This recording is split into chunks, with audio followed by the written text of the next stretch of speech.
Again, welcome to my channel and everything. And please feel free to donate. And if you have any videos that you'd like to see, I make those first priority, especially when the donations and to keep the channel strong and uplifted. And that way we can, I acknowledge whoever not only donating but also contributors.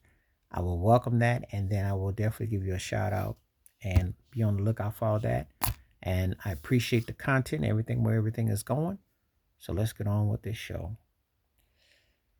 This episode, Drake and Stephen A Smith, who took the bigger L. Both these jive hustlers, sellouts, are in the news. I obviously know about Drake and Kendrick Lamar, even though there's no winners in that because the record companies got the money. They needed hip hop to have some kind of, someone's like, we got to do it because let's be realistic. Taylor Swift and Beyonce been tearing behinds up. Their albums came out, and that's all the fanfare. So when Drake got on board to diss Kendrick, and Kendrick came back, and of course, Not Like Us is the song of the summer. So who are we kidding? But Drake got called out for all kinds of things, and he's a known shuffler. He's a known shuffler. And of course, Stephen A. Smith went on his Will Smith tirade, and then O.J. Simpson, and he got into it with Willie D and Faison Love, and he got in toe up, and they don't want him on the ESPN plantation no more. Instead, Shannon Sharp already take over. They don't need to.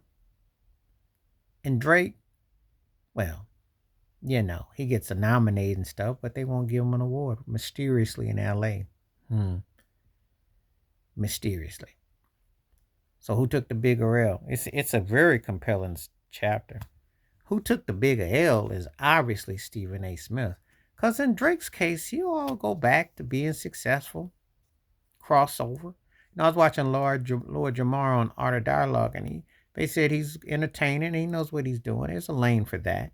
He just can't take him seriously because he has ghostwriting for him and his content and the way he carries himself. But hip hop's not the way it was. And I am big on Lord Jamar, but 2024 hip hop don't hit like 1984 or 94. And it's different than '04 was. So you can imagine what today's stylings and, you know, people do things and how they do things. It's a different brand of politics as far as hip hop goes. But the reason why Stephen A took the bigger hit is because A, he's crying to the master to get 25 million. They told him 18, they're done with him. He don't really have a lot of other options. He's getting cooked for dissing O.J. Simpson, and rightfully so. Because just on the fact that O.J. was an important factor and figure as an athlete, entertainer, product pitchman, whatever you want to go on with the verdict, whatever you want, you have to live with it. It was not guilty, live with it. But having gone on to that and to still dwell on something that you're going on about is not a good look. Just like you saying that Will Smith owed black people an apology. Will Smith, I have a problem with him crying and trying to seem like he's a victim, but he owes an apology to what he sacrificed. Not so much to a people, but to what he sacrificed, because he wanted that Bad Boys popularity. He wants this redemption. That's a different segment. That's a spiritual, not for the soul of what's going on here.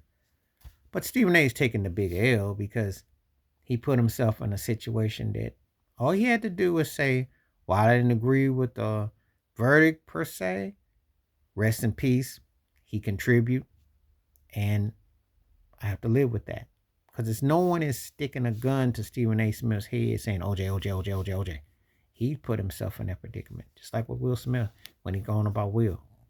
When he won't talk about Ryan Garcia at Infinitum on his main show. When he won't talk about the lack of black ownership in professional sports at Infinitum. There's a lot of topics he won't talk about. But he sure found a way to diss Kyrie Irving. See, Drake is cornballing me, but I can tune him out. I don't have to take him serious, except when someone comes up to me who's either younger or someone's trying to have a conversation. So, do you think Drake's a top 10 rapper? Do you think his popularity breeds it? What do you think about him being as big as Michael Jackson, even though it's artificial with the, as I told you about the streams, ain't nothing but a mafia hustle. That's not real. But I can live with that. I can live with it because I can tune him out. Stephen A. Smith is what I watch more. I watch more sports. I listen to music, but with music, you got a choice to go around. Drake ain't featured on a lot of people, but Stephen A's on a lot of shows.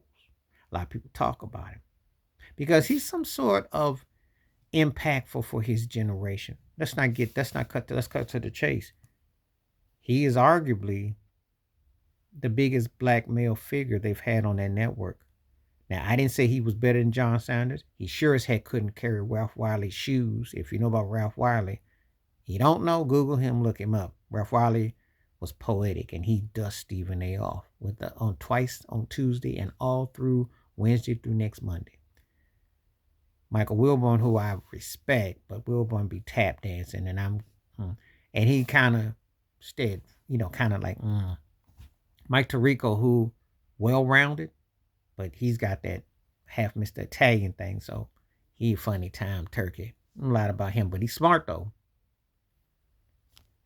But and Matt Cicada, who's knowledgeable, but he does the winter games. That brother don't ever come up beyond that. And I've liked some of the other cast they've had, but let's keep it 100. Stephen A. has been, all due respect to Stuart Scott, who was the catchphrase around there, and he held his own, though he faced a lot of hate and backlash.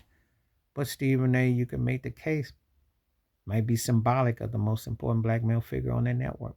Dare I say that, which is sad to say, because there was a lot of cats that, all the cats I mentioned, mop him backwards and forth, but he crossed over. But he did more for the massa too.